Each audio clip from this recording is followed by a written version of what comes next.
Twitch is regressing. Chat, is Twitch regressing or what? Everybody was older than me. Get into an Uber, the driver's probably older. Start a new job, my coworkers are probably older. And if I watch the NFL and I see a quarterback on my damn TV, he's probably older. Those times have changed. Patrick Mahomes is literally young. xQc's The Lyrics ended on her podcast and said she's not signing an exclusive deal with any platform.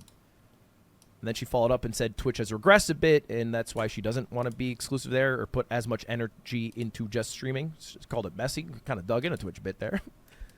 But it's true. We haven't seen these huge exclusive deals, the ones that I used to talk about all the time, like xQc signing a $100 million deal in a while.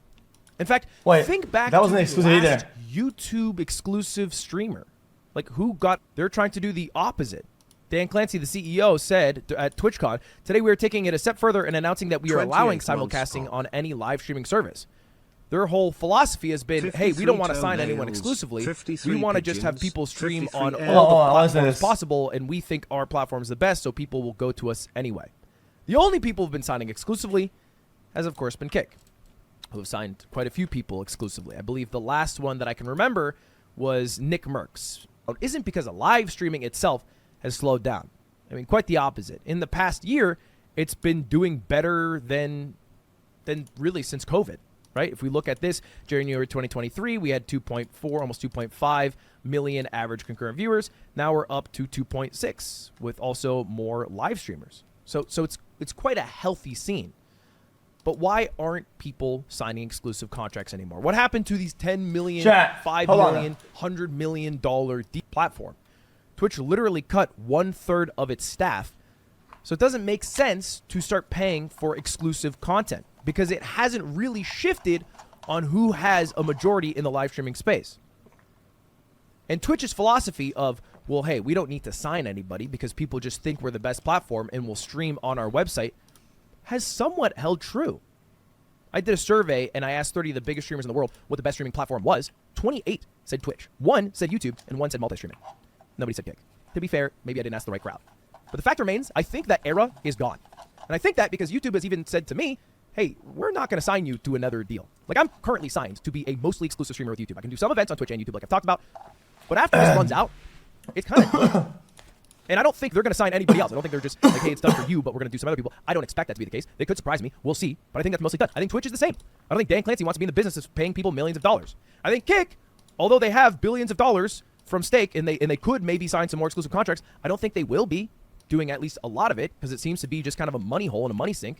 And they haven't gained much market share by signing all these people. So that whole ecosystem for creators is dead. It is gone. And I don't think it is ever coming back. And it gets a little worse for creators, because I'm a little bit concerned that this could, long-term, impact Twitch. Is Pokey right to say that Twitch is a bit messy and it's regressing and it's not that appealing of a choice? Well, let's take a look at some recent news. Obviously, they had the layoffs. But outside of that, they also dropped this, an update to several streamer payout programs. And I saw some people talk about this as if it was a good thing. They basically expanded the Partner Plus program, which is allowing people to get. I think you meant that like people are regressing. I think I think the take on this, chat, is that people are regressing it in behavior on social media. That's it. 70-30 split. And before they had a 100K cap on that 70-30 That's split. what I they removed think. that cap. That's mostly a good thing for people who are earning more than $100,000 a year. The overall consensus of their share. Social media behavior is brain rot. Change to the Prime Gaming subscription it's payout just model. getting worse. That's all. And this one's pretty fucking huge. I feel like people didn't talk about this enough. They've changed it, so now when somebody gives you a Prime sub, it is a fixed rate, depending on where in the world you got your Amazon Prime membership.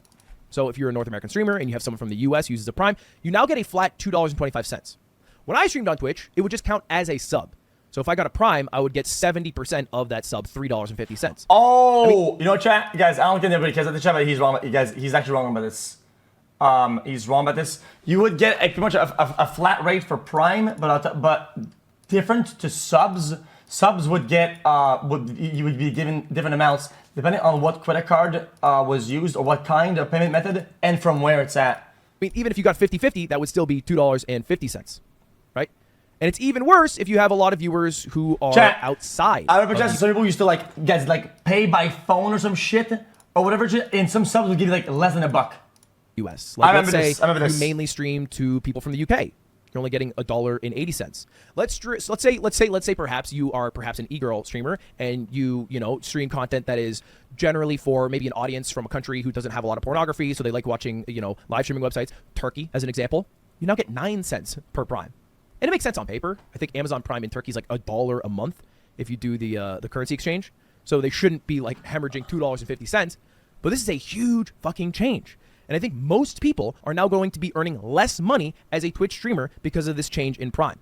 It's great for the people who are part of the Partner Plus program who are earning more than $100,000. That's a pretty small list. Most streamers aren't there, right? That's like a couple thousand people. But out of the 7 million people who go live every month, most are going to be negatively impacted. That, along with a lot of people trying out YouTube because of this new non-exclusive thing that Twitch is trying to explore, I think might hurt them long term. For example, there's a lot of streamers who started streaming on YouTube who are doing really fucking well. Like Moist Critical, whose viewership has skyrocketed on YouTube. He averaged about like 8 to 12,000 on Twitch. Now he averages like 15 to 25,000 on YouTube. Yeah. Doug has similarly averaged about 10,000 viewers on YouTube at any given live stream.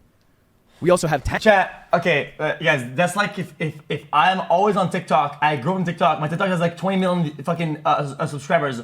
I start streaming on YouTube, right? And I have like 10,000 viewers on YouTube, and I go exclusive streaming live on fucking TikTok, and I get like 25,000 views. And I say, yo, dude, guys, I have way more over there. Well, no shit. It's where I'm based from. It's where my big. It's where everybody knows me from. It's where I pulled from. It's the home base. Hens, who's been live streaming on YouTube, and they've been doing incredibly well. And even Point Girl. Why do you think he's doing well on YouTube? He's from YouTube. Why do you think most of the girls doing good on YouTube? Because he's from there. It's just what it is. Right now is live streaming on YouTube to 2,500 people. On Twitch, he's at about 1,800. Now, live streaming could be the meta. Multi-streaming could be the meta. That could be the truth. And this would be great for Twitch if it was. But the reason people prefer Twitch is because, one, they have a lot more tools, so it's better as a creator to do the streaming. But most lurkers, which is the bulk of all viewers, tend to prefer YouTube. And unless Twitch offers more money via Primes, which is basically a subsidized subscription, that's same for Destiny. Unfortunately, and some of you guys are not gonna like hearing this, chat. Destiny is more of a YouTuber than a Twitch streamer by size. His YouTube videos do really fucking good by size. For his subscriber size, his viewer size on YouTube is massive. He does really good. People that say that he fell off on YouTube is wrong. He performs incredibly well on YouTube. Therefore, when YouTube should does well, is what it is. Like, I know one, they have a lot more tools, so it's better as a creator to do the streaming. But most lurkers, which is the bulk of all viewers, tend to prefer YouTube. And unless Twitch offers more money via Primes, that's so incredibly incorrect. Which is basically a subsidized subscription that Twitch gives to the viewers. What is the point of streaming on Twitch? Like, the culture's amazing, but if you are making more money and you get more viewers on YouTube, why will people... Because he doesn't understand it. Lurkers lurk because they also read the chat. If the chat on YouTube sucks and it's dog shit, and it's hard to watch on the app and shit like that, like, it's just not what it is. Like, people have a better viewing experience when they have the chat and the stream, and they lurk because they don't chat because they read the chat. That's not what YouTube offers, and it's why he doesn't understand why people lurk. Stick with Twitch. So I have a bit of a prediction. All right, if Twitch keeps going down this current trend, and that's a big if they keep trying to cut costs, if they slash Prime even further, or maybe remove it altogether, I think we're going to see a big migration from people going from Twitch over to other websites. Not necessarily YouTube, but I've looked at the numbers. Here's Q4 hours watched for each website. You can see Twitch had a nice December, 1.79 billion, still the big dogs. YouTube Gaming, pretty fucking close though, at 467 million hours watched. Just about like a fourth of what Twitch had. Kick had a bit of a bump, 112, still there.